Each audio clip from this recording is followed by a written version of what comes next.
Hello everyone. Mwese We are so grateful once again to meet. ndashimira Imana kandi kongera guhura.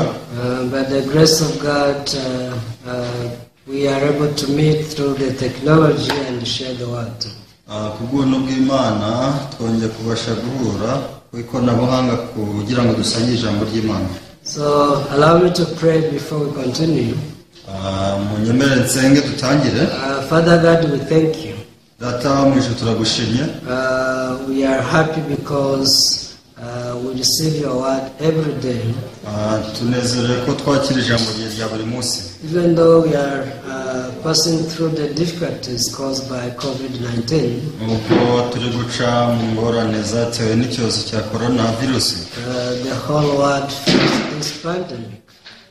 Isi yose yabonye kino cyorezo. But we believe that through such fellowships we can recover the strength from you. Ako twiringiye ko binyuze mu musabane dushobora kongerwamo imbaraga. Because the Bible says that those who wait on the Lord shall renew their strength. Ko biravuga ngo abategereza Uwiteka bazasubizwamo imbaraga. And we cannot wait for you unless we receive your word.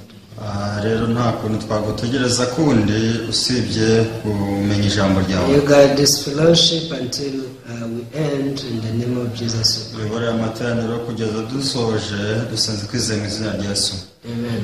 Amen. Let us read the book of Galatians chapter 2. Reka dusome igitabo cy'Abagalatiya ibice ni bibiri. Galatians chapter 2, we shall read from verse 19 through verse 21. Abagalatiya ibice ni bibiri. Please open Galatians chapter 2 from verse 19. Abagalatiya ibice ni bibiri uhereye ku murongo wa 19. We can read only 3 verses, verse 19, 20 and 21. Turasoma mirongo itatu ko turageza kuri 21. If you are there, I will read. Niba mwahageze reka dusome. For I, through the law, died to the law that I might live to God. Amategeko yanteye gupfa ku mategeko ngo mbeho ku Mana. I have been crucified with Christ. It is no longer I who live, but Christ lives in me. And the life which I now live in the flesh, I live by faith in the Son of God, who loved me and gave himself for me. Nambanywe na Kristo ariko ndiho nyamara si jye uriho, ahubwo ni Kristo uriho muri jye. Ibyo nkora byose nyiriho mu mubiri bikoreshwa no kwizera umwana w'Imana wankunze akanyitangira. I do not set aside the grace of God.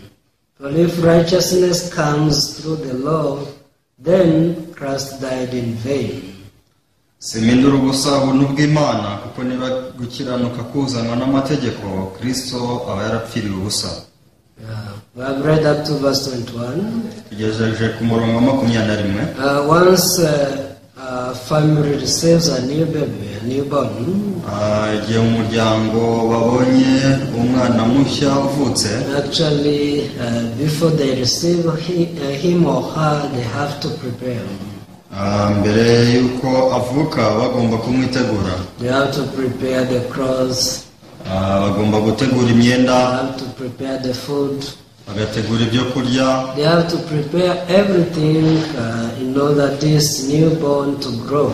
bagomba gutegura ibintu byose kugira ngo wa mwana abashe gukura. And once he or she grows, also they have to educate him or her.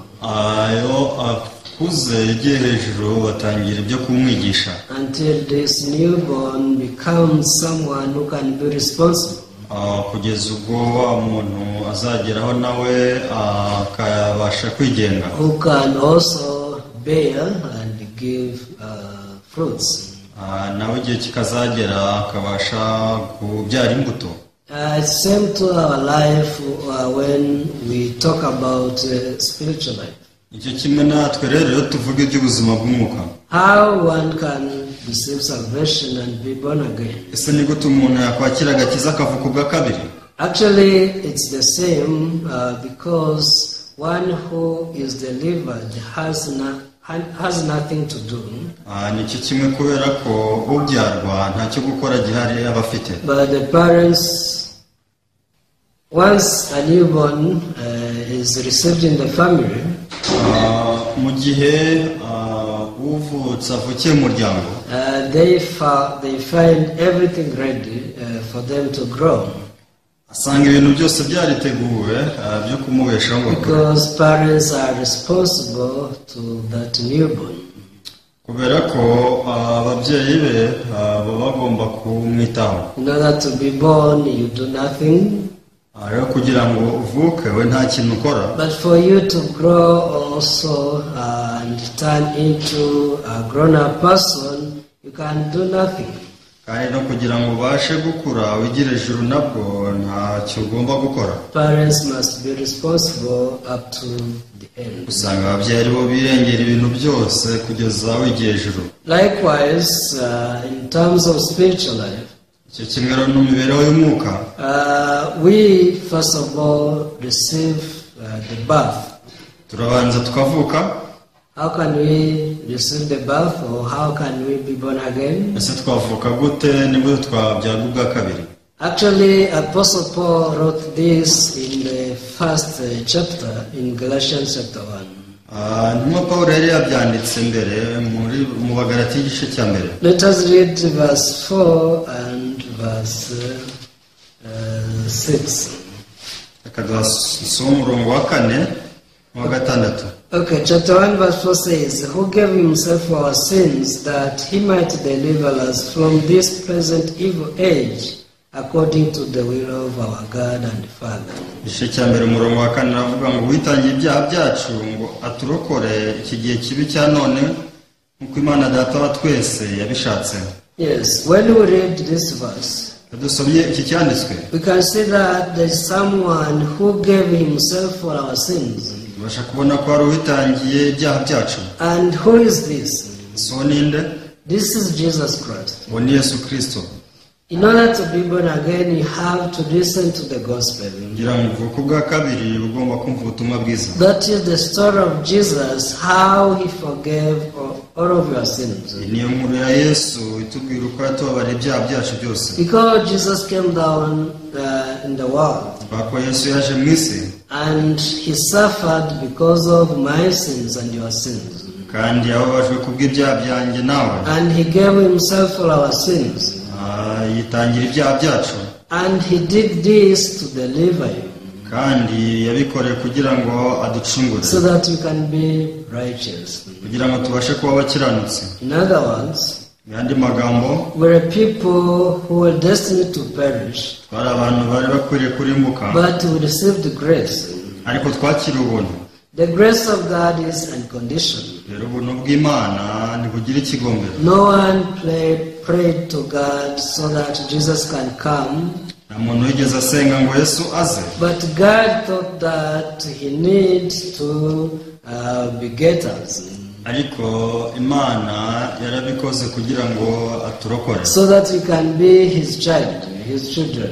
kugira ngo duhinduke abana bayo. So once we hear this story of Jesus, iyo twumvise ano magambo ya Yesu, let me read one verse in the book of Romans. reka dusome icyanditswe kiri mu gitabo cy'Abaroma,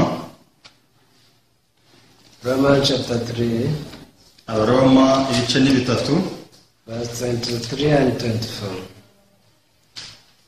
ibice umurongo wa 23 na 24. For all have sinned and fall short of the glory of God, being justified freely by his grace through the redemption that is in Christ Jesus. biravuga ngo umurongo wa 23 no 24 ngo kuko bose bakoze ibyaha ntibashyira ubwiza bw'Imana, As I was saying, ahubwo batsindishirizwa n'ubuntu bwayo baherewe gusa kubwo gucungwa kubonerwa muri Yesu Kristo. as I was saying, no one prayed to God so that Jesus might have come to save us. ndimo mvuga ngo nta muntu wigeze asenga ngo Yesu aze kudukiza, But when God thought about humans, ariko ubwo Imana yatekerezaga ku muntu, God realized that if man is not delivered from his sins, he can only perish.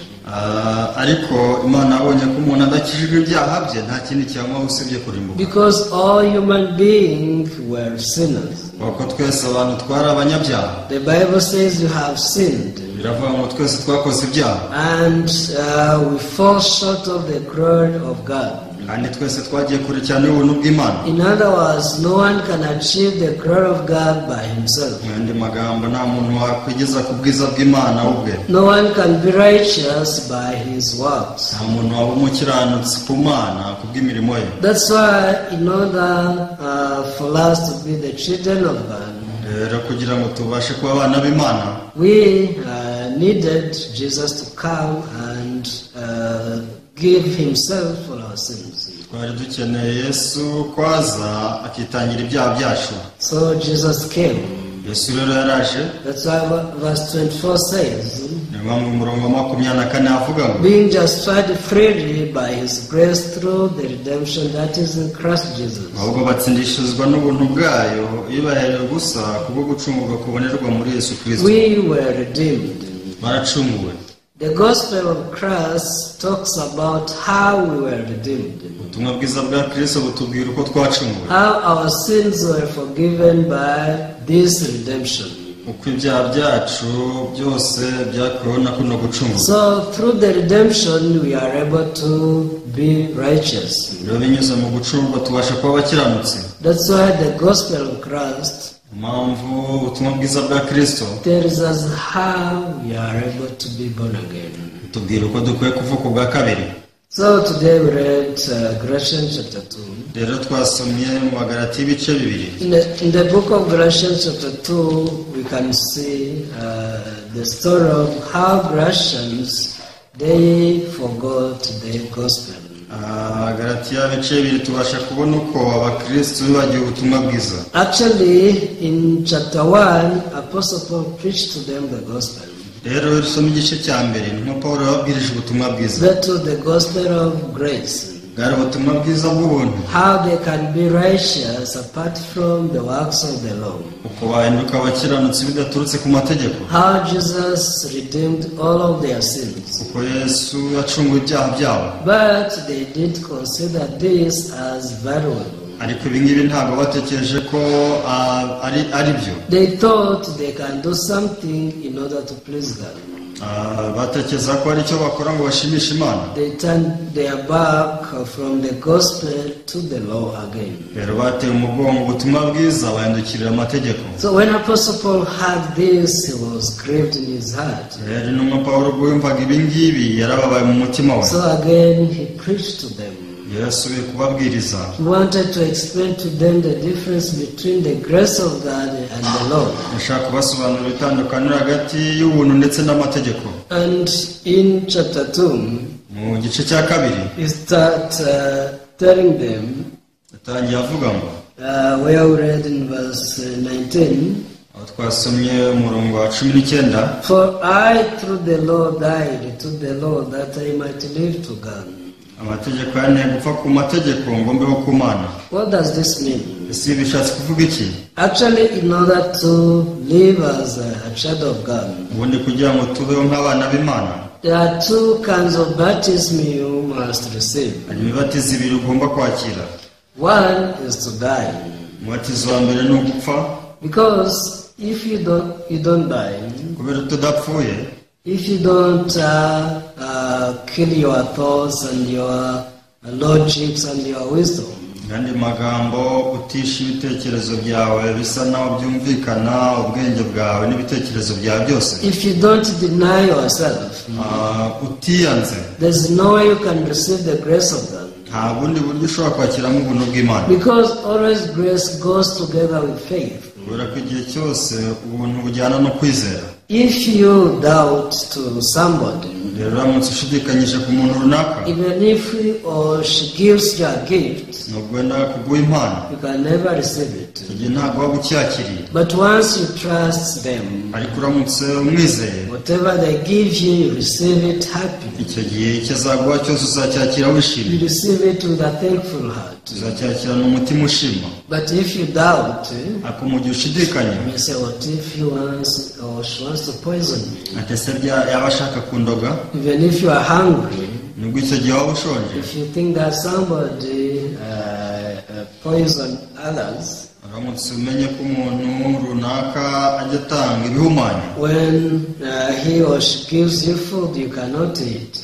icyo gihe nubwo yakugaburira ntabwo warya. But if it's your mother ariko ari mama ukubyara or your relative whom you trust, cyangwa se mwene wanyu wizeye, whatever he gives you or she gives you, you receive it with a thankful icyo heart. gihe kizaguha cyose uzacyakirana umutima ushima. That's why I told you that always grace goes together with faith. niyo mpamvu nabwiye ngo igihe cyose ubuntu kujyana no kwizera. It's same like law, ni nk'amategeko because law also goes with works. kubera ko usanga amategeko nayo agendana n'imirimo. Law says you do this and don't do this. amategeko arakubwira ngo kora iki kiriya ntugikore. If you don't do this, you will be like this. akavuga ati nutagikora uramera gutya. So there we can see that works and law go together. tubasha kubona rero ko amategeko n'imirimo bijyana. But for grace to be yours, aho kugira ngo ubuntu bube ubwawe you need faith.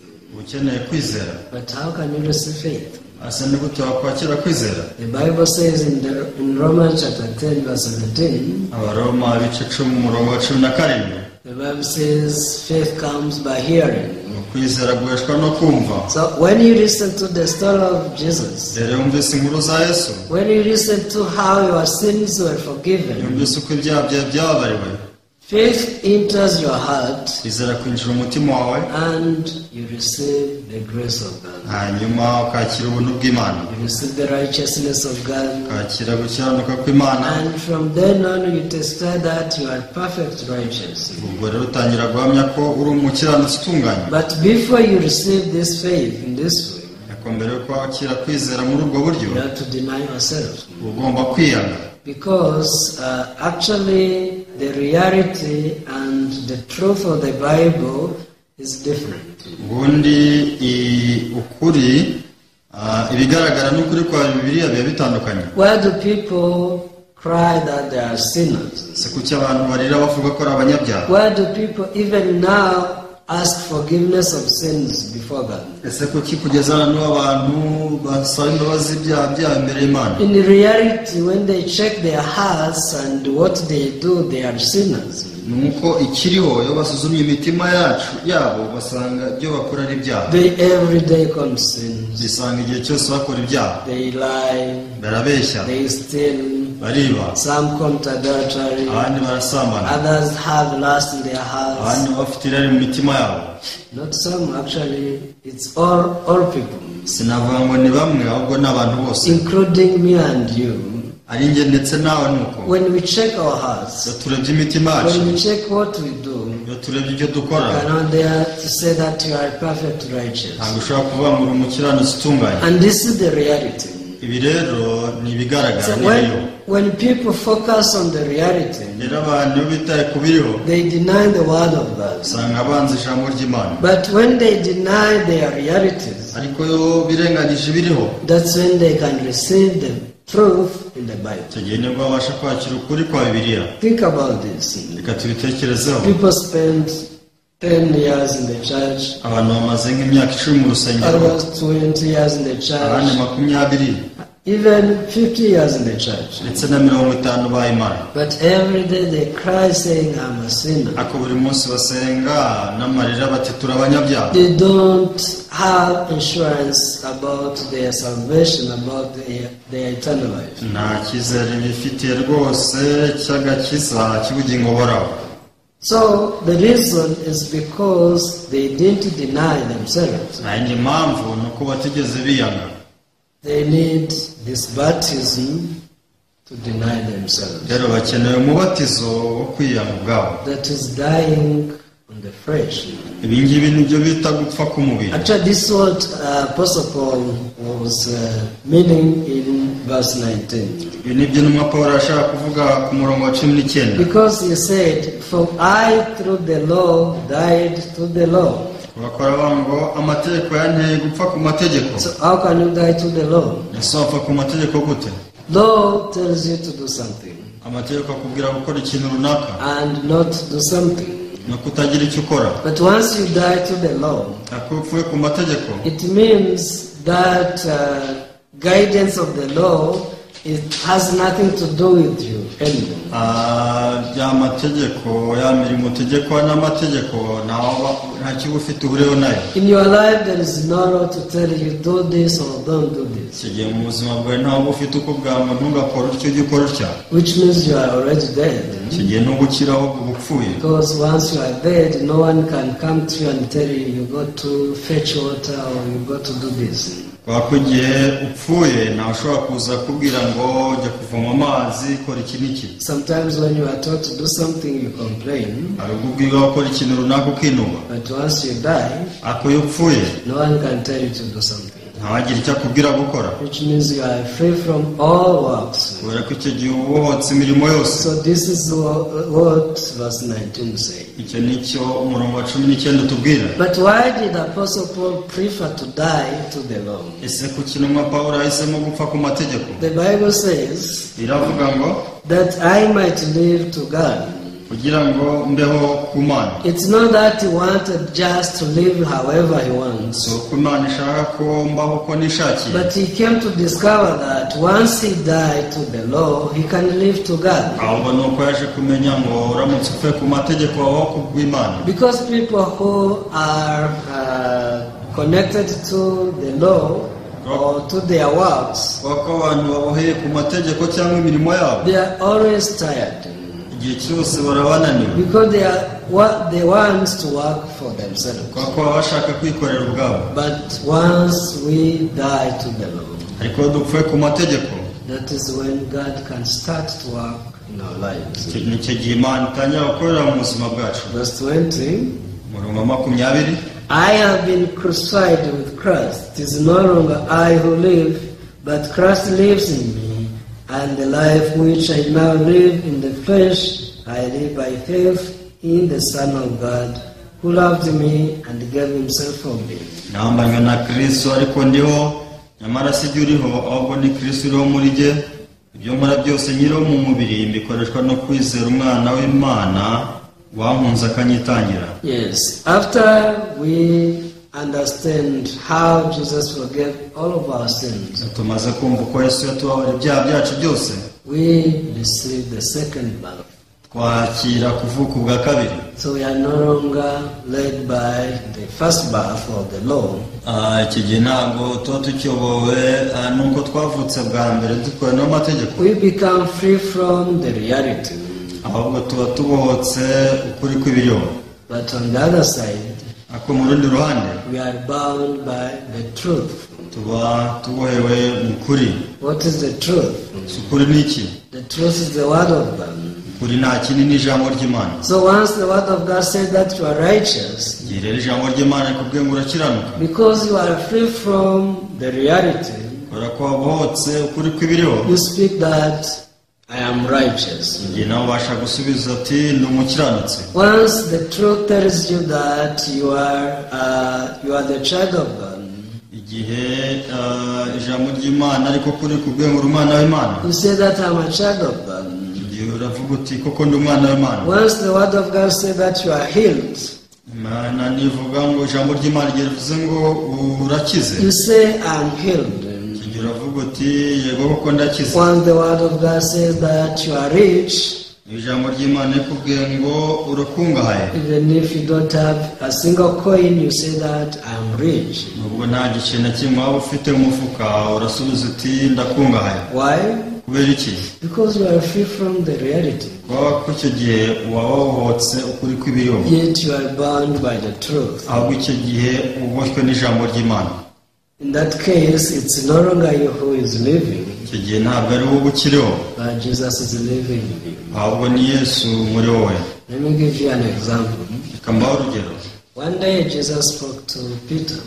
umunsi umwe Yesu yavugishije Petero. He told him, you shall be a fisher of men. I will make you a fisher of men. Yesu aramubwira ati nzakugira umurobyi w'abantu. But not long after, he told him, all of you will be stumble because of me. shize iminsi Yesu arabwira ati mwese muri bunsige.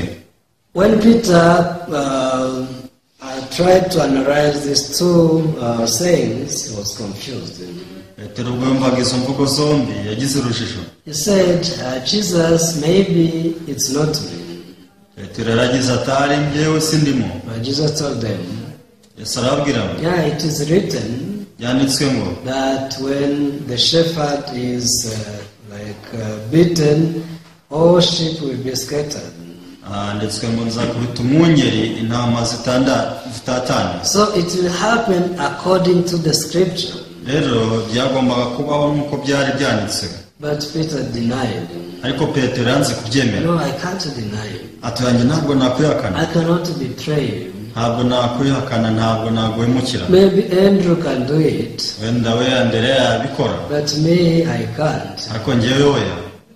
So Peter stood on his reality. Rero Petero yashingiye ku kuri kwe. Actually, when he checked in his heart, there was no hatred or any single heart to betray Jesus. Gusa ubwo yarebaga umutima we, nta mutima urwango yari afite Yesu wo kumuhemukira. But Jesus knew that it had to be accomplished because it is written. Ariko Yesu yabonaga bigomba kubaho kuko niko byari byanditswe. So after Peter betrayed Jesus, Petero amaze kwihakana Yesu, he started to condemn himself. atangiye kwicira urubanza.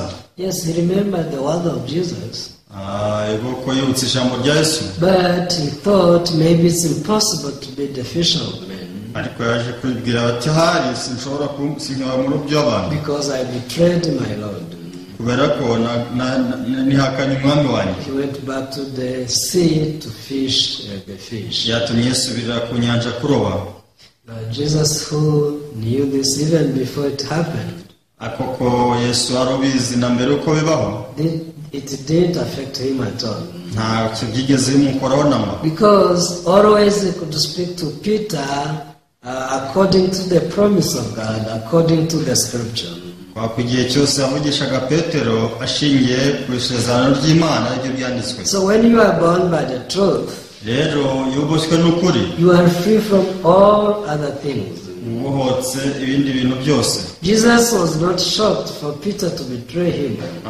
Yesu ntabwo yatunguwe nuko Petero yamwihakanye. Likewise, Jesus is never surprised by our evil doings. Nuko Yesu nawe atatangazwa n'amabi yawe. Maybe you may be surprised because you are human. Wenda hariwe byagutangaza kubera uri umuntu. But Jesus knows you. Ariko Yesu arakuze. The church knows your heart. Itorero rizi umutima wawe. The true servant of God knows the heart of people. Umutigaragu w'Imana nyakuri agomba kuba azi imitima y'abantu. That's why they never judge human being according to the reality. Niyo mpamvu usanga batacira umuntu urubanza bashingiye ku kuri kw'ibiriho. But always they speak after the promise of God. Ahubwo igihe cyose barabavuga icyo isezerano ry'Imana rivuga. You are the best brother. Ati mwene data wa mbere. You are the best sister in the church. Uri mushiki wacu wa mbere mu itorero. You are the perfect righteous. Uri umukiranutsi utunganye. Why? Kubera iki? Do you think it's because you do good things? Utekereza ko ari uko ukora ibintu byiza gusa? No way. Oya. It's because the Bible says so. Ahubwo impamvu ni uko Bibiliya ari ukwivuga. So one day Peter realized this fact. Rero umunsi umwe Petero yaje kumenya uko kuri. So I was telling you that when Jesus lives in our life, we cannot be bound by the reality. Nabwiye ko Yesu ari kuba mu buzima bwacu ntabwo twabohwa n'ukuri kw'ibiriho. Verse 21.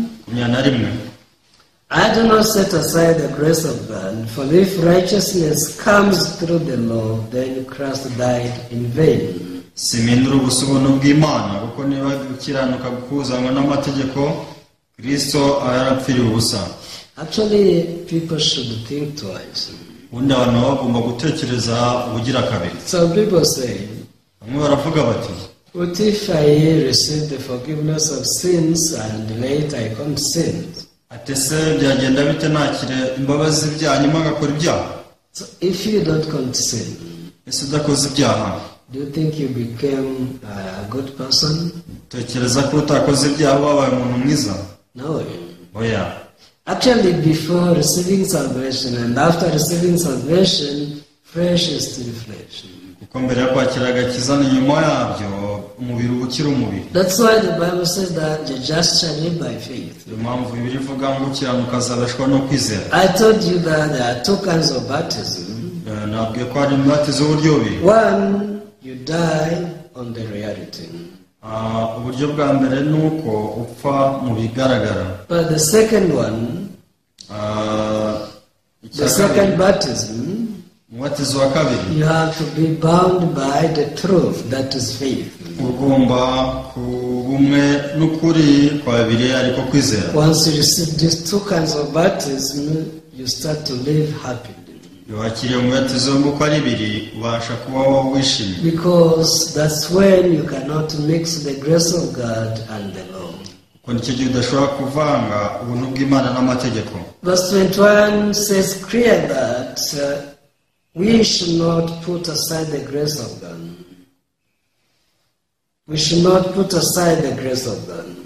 umurongo wa 20 bavuga ngo simpindura ubusa ubuntu bw'Imana.